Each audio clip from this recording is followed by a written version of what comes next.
11 years ago, I had an experience that changed my life. And I mean that quite literally. There was a before and after in my life around this experience. And the basics were I went to Southern California and I spent a couple of days in a room with a wise guide who asked me a lot of questions. He asked me about where I've come from and where I'm going and what I've experienced and what I feel within me and what I have to give in the world and what I've received. And after a couple of days of what felt like an excavation or like a root canal, this really powerful thing happened, which is after a bunch of questions that were mostly about my past, mostly about where I've come from and who I've been and what I've experienced, after a total inventory of my life up until that point, I uttered words that they came out of me. Literally, I spoke words in this room with this wise guide. I said these words and they were about my future. And when they came out of my mouth, I was both terrified and thrilled because I didn't even know that they were in me. But when they came out of me, I know they were true and they were trustworthy and they were something that had to be said, and they scared me because there was risk entailed. But there was also this just incredible clarity around what had come out of my mouth and where it would take me in my future. Now, I've thought about that experience a lot because I don't know about you, but like things are often murky. And there's rare moments when you speak something that you know is true, that you have to live up to. That's a powerful moment. And I could use more of that. Maybe you could too. And so I've wondered, like, what was it about those 2 days that made it possible? What was it about the conditions of that experience that helped me unearth that thing inside me about where I was and where I was going? Well, in thinking about that, I've also thought about a friend of mine who writes memoirs, and he's done really well at writing memoirs. And having not just published memoirs, but having thought a lot about the art of narrating your past. This friend of mine says the power of memoir, the virtue of memoir writing, or just narrating your past, he said it brings healing, clarity, and empowerment. He said it brings healing because so many of us spend so much of our lives trying to run from the past or deny the past. There might be pain back there or shame back there. And to narrate your past is actually to turn toward the things that you're running from and face them. And so he says there can be healing in the act of narrating your life or writing a memoir. And he says there's a clarity that can come from this act. And I suspect the clarity is that while we like to think that we are these like logical, rational, data-driven human beings who make our decisions with all the evidence on the table and pro-con lists and spreadsheets, like the fact is we are still story-driven creatures. And we derive a sense of identity and meaning and future and purpose from the story that we've lived and the way that we tell that story. And so to go back and narrate your past can often bring you to a place of fresh clarity about who you are and where you should go from here. And the third thing he said about this experience is it can be empowering. That when you go back and you narrate, when you tell the story of where you've been, it's empowering because you get to decide how you want to tell that story. I mean, when you narrate your past, whether you write a memoir or you sit in a room with a facilitator who draws it out of you or you journal every day, when you narrate your past, you don't just list the biographical facts and details, right? You have all these choices to make about what kind of frame of meaning you want to put around those experiences. So for example, like maybe you got divorced at some point in your past. And that would be a biographical fact. If you had a Wikipedia entry, there would be a date for your divorce in it, right? But the question is, like, how do you narrate that experience? Is the divorce the day that you confirmed your worst fears, that you were just difficult to be with? Or is your divorce the day that you were about to discover just how strong you are? Right? I mean, same fact, different frame of meaning. And it's empowering to go back and write about and think about and talk about where we've been because we get to decide how we want to narrate those experiences. And when I was in that room in California, I didn't actually write a memoir. But I had done a bunch of work ahead of time and had written out a bunch of my life. And then we actually put my life up on the board. We kind of drew these charts. And we used categories. Like we looked for the highs in my life. Like where were there mountaintop moments or experiences? Affirmations or opportunities that were really exciting for me. Moments that told me who I am or that gave me a sense of strength or joy.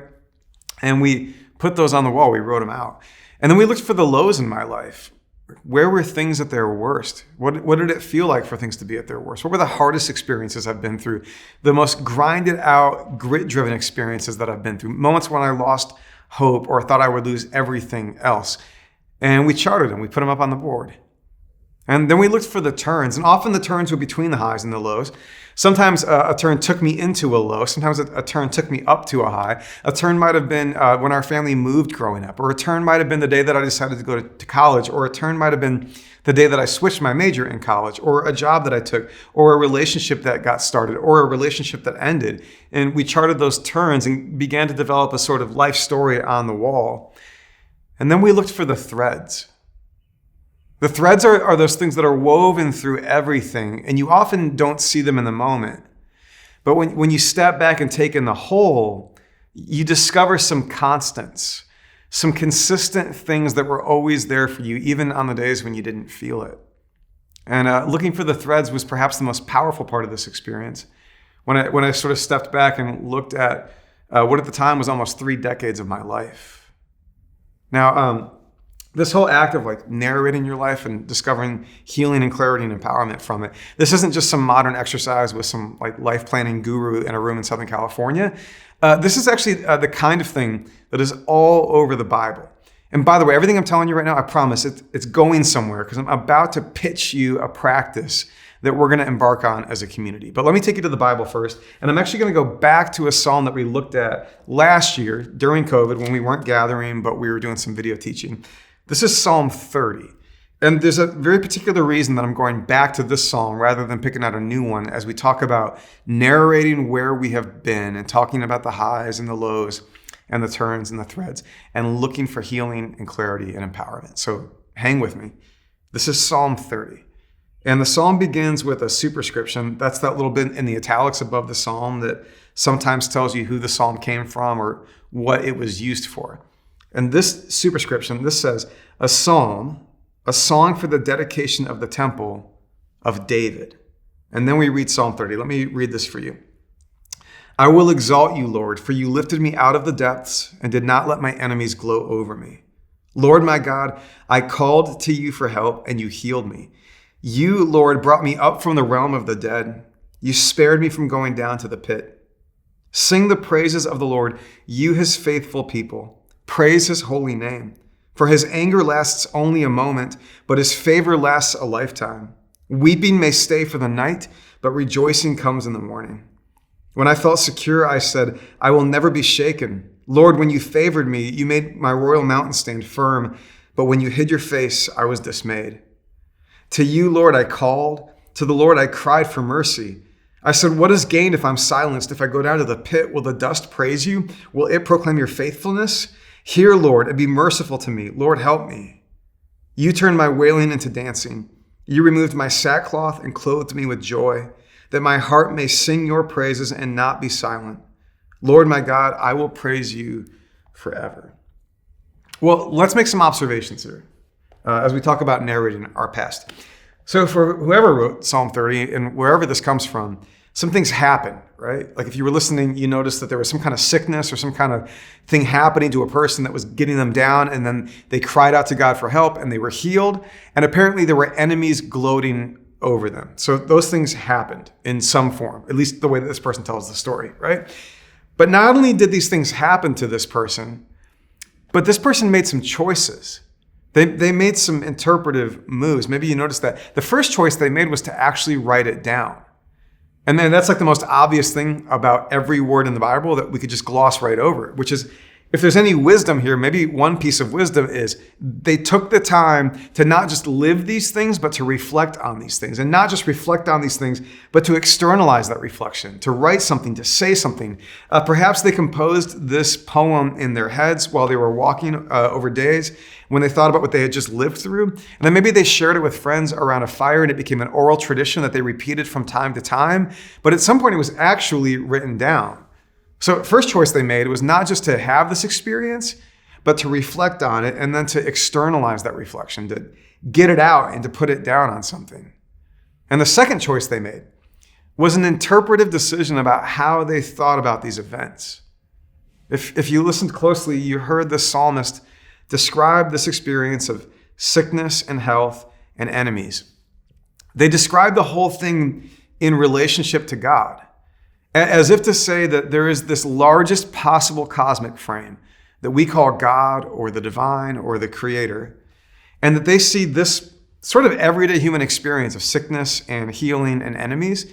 They see all of that everyday experience being lived against that largest possible cosmic frame, interacting with God, as if God is part of their sickness and part of their healing and the one that they cry out to.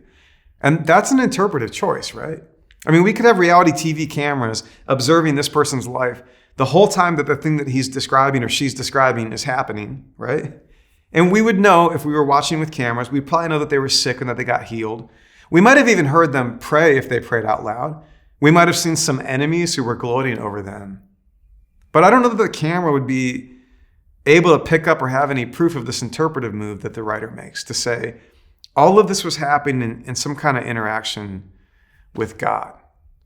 And so the writer talks about the high of being well before it happened, and the low of being sick, and the low of being gloated over by enemies, and the turn when they got better. And they talk about this thread of God woven through this whole experience, right?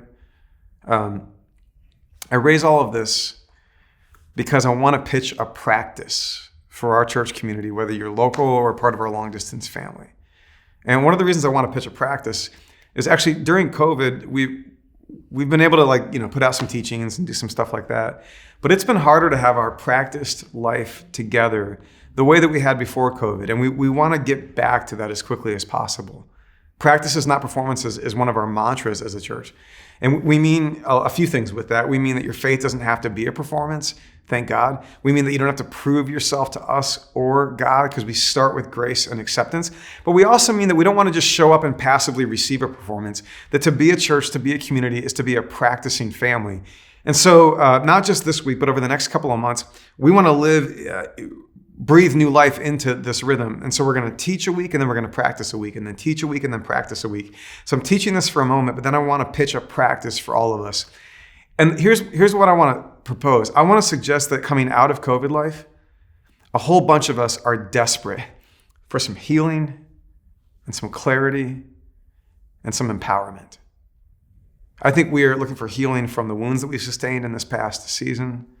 I think we are looking for clarity in the middle of this strange new world that we are walking out into, where it's not really clear what has changed and what will go back to being the same.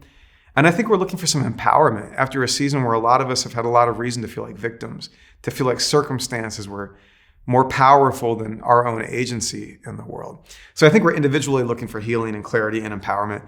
But I also think as a church family, as a big spiritual Jesus-following family, we could also look for some healing and clarity and empowerment right now.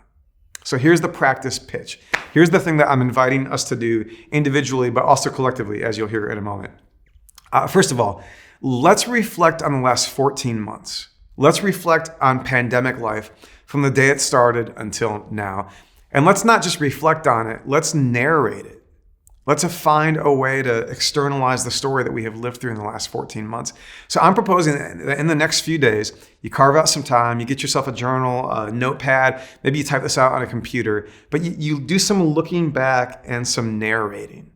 Maybe it'll help you to think about, when did you first sort of get seized with an awareness that this pandemic thing is happening and it's going to change things way beyond what we might have imagined? I know for me, it was very distinctly the Thursday where our church does Thursday night gatherings and Sunday morning gatherings, and it was a Thursday afternoon. And for a week or two, we'd seen that, okay, this COVID thing is real and it's coming, and it might call for some changes. I remember being really proud of myself because I had this little talk with myself, and I was like, hey, Jay, you should probably brace yourself that we might have to shut down gatherings for a whole 2 weeks. That's how I underestimated this experience that we were about to have, right? So I thought through that, but then there's the moment I'm actually sitting in the chair, getting my hair cut. And it's just a few hours before our gathering, and I get a message from one of our team members who points out that the governor has just ordered the suspension of public gatherings. And I remember thinking, okay, all right, so this is here now. And so we get the word out and we cancel the gathering for that night and for Sunday. And because we didn't have church that night, I instead went to a friend's house for a bonfire in his backyard. And so I so viscerally remember driving from my house to his. And the route from my house to his took me through the East Bank neighborhood here in South Bend. And you locals, you might know Hammer and Quill, that bar right there on Jefferson across from Howard Park. And Hammer and Quill is usually like really busy at night. And frankly, half the time I drive by, I see a bunch of friends inside, a bunch of church people in there hanging out. So I'm driving by Hammer and Quill on a Thursday night when they should be lit up and busy, but bars are shut down too. And so it's just dark and empty. And I felt something like a shudder go down my spine. And then I head over to Ironwood Road and I drive south and I get to the intersection by the train bridge at Lincoln Way. And I look up and I see one of those LED billboards, and it's flashing these messages from the Centers for Disease Control, from the CDC, and they're warnings about the pandemic. And between the bar being dark and the LED billboard, I felt like in that short span of a drive, I had just stepped into a different world, this kind of dystopian universe. So like that's the day for me. And as I do this practice, I'm going to start there with that moment. And I'm going to work from there until now. And I'm inviting you to do the same in the next few days. Actually, like write it out. It might help you to use your calendar. Like it can be really hard to remember what the last 14 months have been. So use your calendar. Although the joke, of course, is like there may not be much on your calendar in the last 14 months except for like canceled vacations and canceled social plans. But that's also part of the narrating that we're going to do. So you could use your calendar. You could also use your photo album. A lot of us are walking around with a really beautiful, raw, transparent archive of our lives with all these snapshots right there on our phone. What a beautiful tool to help you reflect on what the last 14 months have been. So maybe use the calendar, maybe use the phone. And then I would ask you to look for the highs and the lows and the turns and the threads.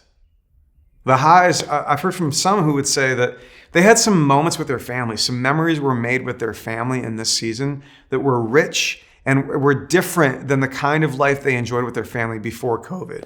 So maybe there was a special experience you had with your family or a pattern that you chose, or maybe you would just say throughout COVID, family life has been one of the highs. And here's what that has looked like and felt like.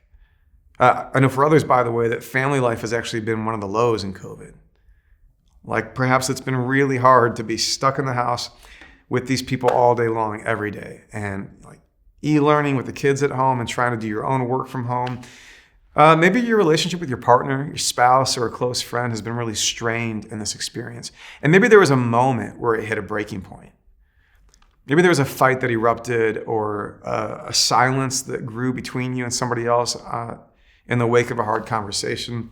Maybe that would be a low that you would narrate. Maybe the lows had to do with trying to figure out how to make ends meet when you lost your job. Or maybe it was mental health. I don't know about you, but for me, like my mental health varies from day to day. You know, it's kind of like a sine wave and ebbs and flows. And then during COVID, that wave got bigger and the lows got lower for me and they lasted longer sometimes. Maybe you'll want to narrate some of your mental health through the highs and the lows. Look for the turns. Were there any turning points in the last 14 months? They might have been COVID turning points, like when you got a vaccine, maybe, which is great, right? Or maybe that don't really have to do directly with COVID, but it's just in the last 14 months, a turn happened. Maybe you moved. Maybe losing the job was a downward turn. Maybe finding a new job was an upward turn. Maybe losing some relationships was a downward turn, but maybe finding some new people in your corner was an upward turn. Look for the turns. Look for moments where there was a little fulcrum that life sort of pivoted on, and there was a before and after that moment. And think about what was at stake in that turn and where it came from and what life has been like on the other side of what happened there. And then I would encourage you to look for the threads.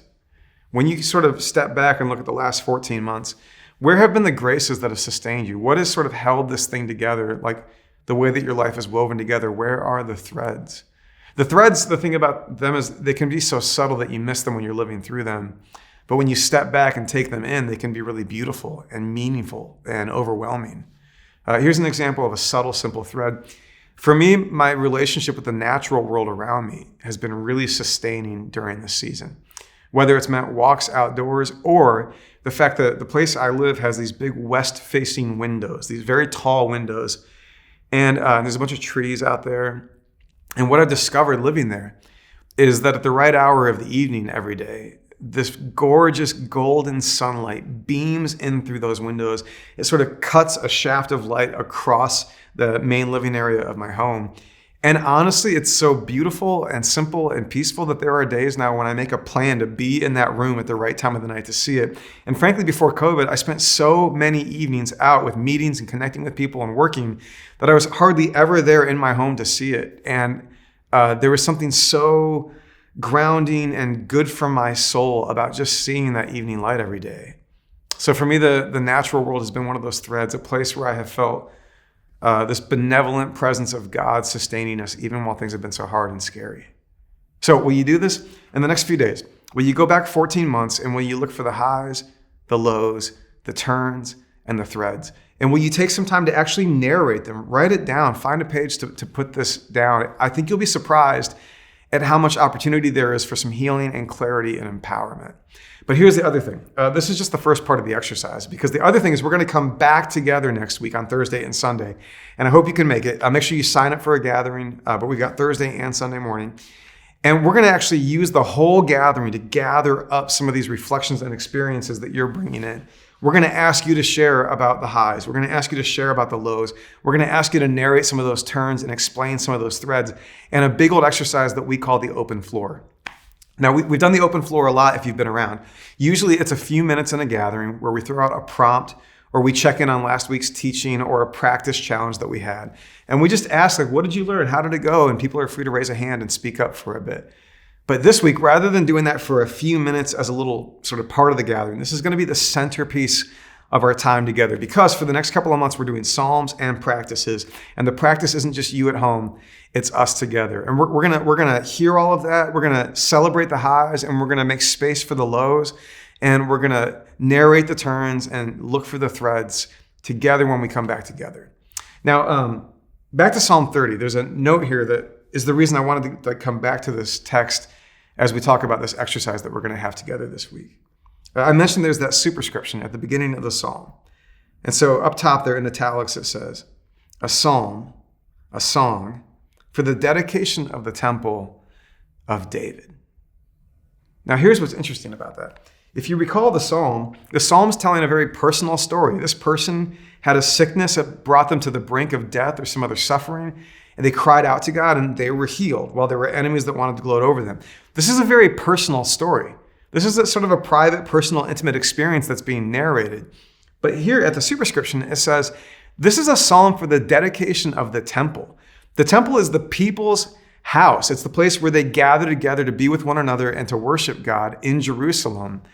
And scholars have wondered about this. The assumption among most is that this superscription was added later after the psalm was written. And the best theory that I can find, the one that seems to have the day right now among people who study this text, is that at some point in the life of Israel, this person's story, this person's experience, and the way that they narrated it was received by the whole community.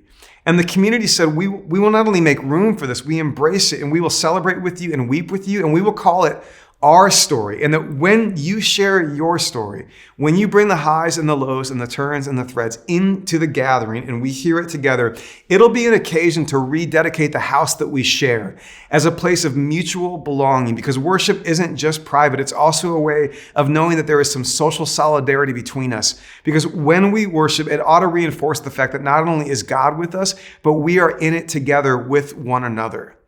So this is why we're doing this, not just to hear from you or hear from you, but to bring these stories in together and to rally around them as a family. And because I think it's about time for us to rededicate this space in Studebaker that has been haunted with your absence for the last 14 months. And right now, as we are gathering back together indoors, it is so good to be back together. And I think we want to renew our hope and our vision for what this place is in our life. That it's a place for healing and clarity and empowerment. And so we're going to narrate these stories, but we're going to do something else when we gather this coming week. We're actually going to create a communal psalm in real time. So it's going to be a bit like a Mad Lib. Like I've got some templates and we're going to infill this prayer opportunity with the words that come into our gathering and the stories that are told. And by the time the gathering is done, we're going to have a big, beautiful, quirky, eccentric, creative, communal psalm that we will have written together to gather up the last 14 months and own where we have been and celebrate where we are and look forward to the future together. So So come to the gathering. If you can't make it, we're going to find some ways to digitally connect you with what happened in our gathering. And so keep an eye out for that next week. But in the meantime, let us look for the highs and the lows and the turns and the threads. Let us look backward for healing and clarity and empowerment. Let us bring our stories into the center of the gathering with one another, sisters and brothers on our left and right. Let us make room to rejoice with those who rejoice and weep with those who weep. And let us remember that we belong together even as we discover God with us as we tell the story. And may grace and peace be with you.